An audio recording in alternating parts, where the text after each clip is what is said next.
Hey, welcome on in, guys. Tobin here with you, and thanks for checking out the channel. I hope you're doing well out there. I hope you're doing better today than you were yesterday. I'm going to be, of course, hosting Tobin and Leroy today. Whenever you guys watch this, if you watch it live, 10 a.m. to 2 p.m., as you guys can get in. We'll be taking live calls today, and everybody can kind of vent a little bit. You guys can go out there, and I always find shows like today will be cathartic, so check that on out. You guys can like Darius Rucker said, man, you can the Dolphins make you cry. You come here today, you let it all out. That's where the Dolphins are at. Hey, we talk, they just do absolutely nothing. I can't believe that was their thing. They talk, we do. Yeah, great. Awesome. Thank you for that, everybody. We really appreciate you guys stepping up and really just getting I'm sure there's worse moments, like of you just want to go individual moments, but you have yesterday the Bills come in with a huge comeback overnight. Derrick Henry fumbles. The other two teams lost. I mean, that's good. The Jets got embarrassed by Aaron Rodgers. But in that game, by the way, Jalen Ramsey, huge hit to end the game. Jonnu Smith scored a touchdown. Even guys like who were flirting with the Dolphins, Noah Fant scored yesterday for the Bengals. Just a bad day all around. But at least the Jets looked functional. Like Justin Fields gives you some things to be excited about. The Patriots did lose to the Raiders, and so you got two winless teams coming in here to start the week, which will put a lot of pressure on whoever loses this game, for sure. But by far more pressure on the Dolphins being in their building, and they have to know that. Tua's response yesterday after the stinker left, I think, a lot to be desired. I get, sometimes Tua can ride between honest, defiant at times. And he did, put up the accountability of like, hey, no fans are here to watch us put up a stinker like this, and we need to hold each other accountable. And it was very team oriented, but he also got sensitive about some things. He was asked yesterday about turning the ball over in bunches, and he did not take kindly to that at all when he was asked about that by Omar Kelly.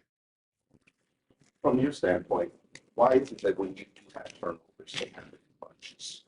Do you think it's you pressing, or I wouldn't say I'm pressing. I would say it's part of the game. Like you obviously don't want to turn it over. I thought that was a wild comment that I turned the ball over in bunches. That's crazy. It just so happened that's what happened today. Like, it was what it was. We got to move forward from that. Can't make those same mistakes. All right, so there you go. That was Tua yesterday, and I would say from his standpoint, certainly the last two times we've seen him out there, yeah, they happened in bunches. They were disaster starts, and I think Omar came with the stats on it on social media, and he was like almost surprised by it. I guess he didn't feel like he would have offended Tua by that. It is a pretty innocuous question, and Tua's like, what? And here's what Omar said. He said, today was the seventh time Tua committed at least 3 turnovers in a game since 2020, according to ESPN research. Only QB to do it more in the same time span, Trevor Lawrence, who has done it 8. Tua has lost a fumble and thrown multiple interceptions 4 times and done it 2 in his last 3 games. And Tua's always been a guy who does fumble the football. Even the year that he probably had his best season, he, I think, led the league in fumbles. Now he got he was very fortunate that he recovered a lot of them. But yeah, that danger when he gets hit has been a thing. But certainly, if it's just fresh in Omar's mind and he's asking the question, yeah, the last 2 games have been friggin' disaster, like this and the Texans game. So that's right in your mind. I feel like, and I'm not doing research on this, but I feel like early into his career, or a couple of years ago when Tua was probably having his best moments, one of the things that I thought was impressive about Tua is a lot of the times he would have an awful, awful interception, almost like he had to get it out of his system. And typically Tua's response was, respond with a monster drive or a monster play or a big bomb. Like he was able to men in black it like boom, neuralizer right away and move on to the next play. But yeah, the last couple of times they have happened in bunches. It's not a wild comment. It's not a wild comment. How will he respond to that? I don't know. I hope that we're all hoping that he has a big bounce back. I do not want to see this snowball, certainly. And then he has this comment about he's curious to see on Tuesday, like which guys are going to come in and watch film on their day off. And he's like, I'm going to be keeping score. It's like, all right, dude, you don't need to be keeping score of anything other than yourself right now. And it's not like there's not we or me in that, but like this one, it felt very much like it landed on the shoulders of a guy who is the face of the franchise. As he said before, he's the highest paid employee. And that's just what comes with the territory. I thought that Tyreek Hill put it swimmingly yesterday on the loss, and he said that it was basically a giant kick in the nuts. Rick, was it more things that they did to throw you guys off, or was it more you guys not executing? I would say us, man, because at the end of the day, it all falls on us. Granted, those guys, have a great defensive coordinator. Those guys have, some great players on that side of the ball. But I feel like at the end of the day, it falls on us, man. Offensively, receivers, we got to get open. We got to attack the line of scrimmage, separate, attack edges, and we got to protect Tua. That's the main thing, man. So I feel like we will get better at that. This was a big, kicking the balls, for us. So I feel like next week we'll be better. Yeah, I mean, well, hard to imagine that they would be worse. Hard to imagine. I gotta imagine the Dolphins have some bounce back in them from this. I have to. As far as protecting Tua, man, two of those hits that he took in this game, those blindside hits, one of them resulting in a fumble, one of them was just a direct missile. They were brutal hits, man, and it's again one of those things where you are thinking about how they're able to keep him safe and how they're able to keep him upright. But I will say it wasn't the worst game I've seen in offensive line play. Yeah, there were some brutal sacks in there for sure. But I mean, dude, I watched Tennessee yesterday. I was watching our boy Cam Ward make his NFL debut. And that dude, he didn't have a prayer. Now, some of those sacks were his fault too, because he was trying to do that Cam Ward magic and welcome to NFL speed. Like they were able to catch him, but some of them were but like he's immediately running for his life too. And that line looks so much worse than what the Dolphins line put up yesterday.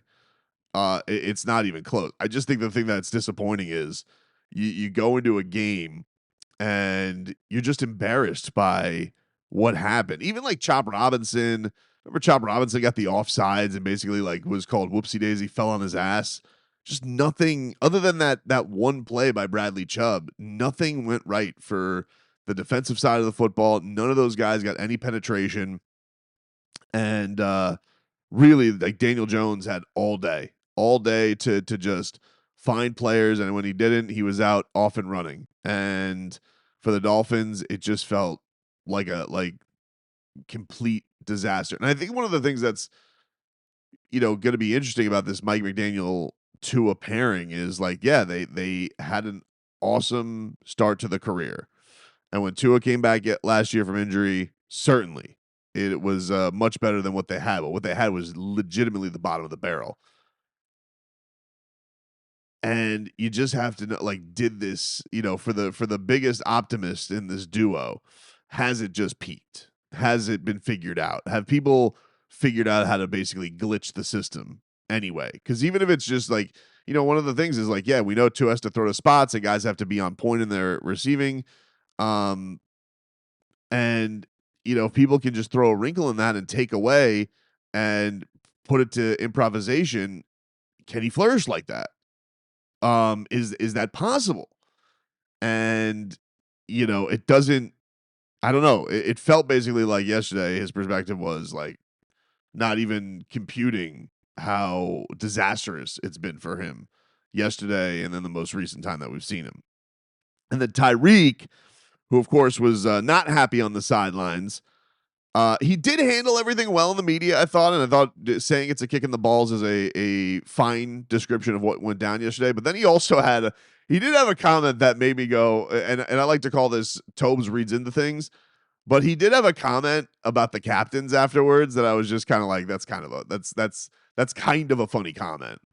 Man, we always got to keep it in perspective. You know, the biggest goal was to go undefeated, but so we can't do that no more. So, like I said, we just got to keep attacking. You know, everybody, keep open minds to wanting to get better every week, and you know, just execute as a team. You know, this is just a huge adversity moment for us. I feel like so. We got a bunch of great leaders on this team, captains and leadership, who will do a great job of keeping the standard as the practice week go on. So I feel like we're in real good shape. Like I just felt like having to mention the captains there at the end because he's not a captain. He's like, I'm not a captain, but the captains keep the standard. And I was just like, oh boy. I was like, it's nothing, but it's just one of those things that I'm just gonna be like, all right, I'm gonna remember that. I'm gonna think about that comment in a couple of weeks if things go bad. Because look, the thing with the Dolphins, it's not just a loss. It's not just that the Dolphins took it on the chin and had the worst performance of the week. It's also that there's already a ton of noise and attention on when is this thing all going to unravel. You have I was on national TV. I was on the National Radio Network this week on my boy Sean Levine's show, who does his home base is Kansas City, so he's a big Chiefs guy. And even who's like, we've gone back and forth over the Tyreek Hill Chiefs thing for a while because we were doing a national MMA show together. But there was always like a point when we were, during football season, it was one of those things where we would like always have fun banter about the Dolphins and the Chiefs. And even he was like, yeah, you think a reunion is possible? And I'm just like, I mean, if anybody's going to do it, I guess the Chiefs, it makes sense for them to do it. I just don't know for the Dolphins' perspective. And obviously they know everything that comes with Tyreek Hill, which could either scare them off or it could make them feel good about handling it. Like, I don't know. That could go two ways. But the thing that a loss like this does is it's not just one loss. And that's the thing and I know that it's going to be painted that way. And look, maybe the Dolphins, it's not like the Dolphins have the 85 Bears coming in this weekend. It's not like they got the 07 Pats. It's not like they got a juggernaut coming here this weekend. They got Drake May and Vrabel. But Vrabel's had very good success against Tua. Tua's had very good success against the Patriots. You got a home opener.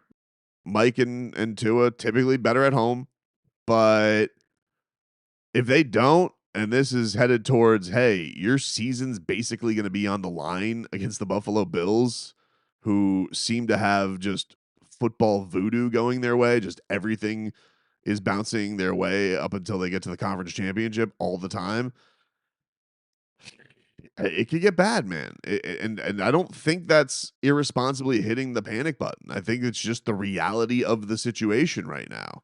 Especially if you would have just lost a normal game, okay, that's fine. You know what? The reasonable thing from the bookmakers and everybody said, hey, you lost to an 8-win team last year. They got better. Maybe there was some emotional stuff going on with their owner passing away. Shane Steichen was kind of in his bag. He knew that, pulling the plug on Anthony Richardson was going to put a spotlight on their team, and he needed to be loud, right? And he was. So, but again, that's tough to say. Like, man, they had more desperation than you in the situation the Dolphins are in. So, yeah, yes, very curious to see how the Dolphins bounce back this week. Because this is as critical a week 2 as you can get for them.